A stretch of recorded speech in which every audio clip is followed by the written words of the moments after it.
অনেক কষ্ট করে চাপ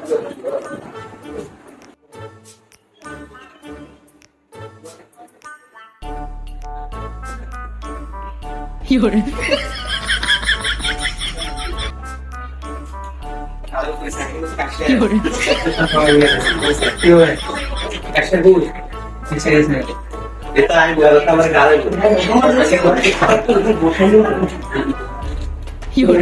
আমি যাই ভাইয়া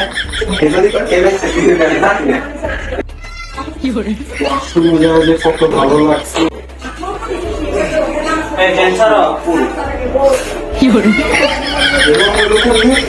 আমার কাছে দামি চশমা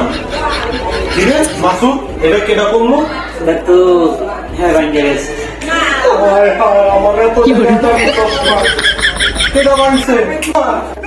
তাই সেটা আমি ছাড়বো না আমি ছাড়বো না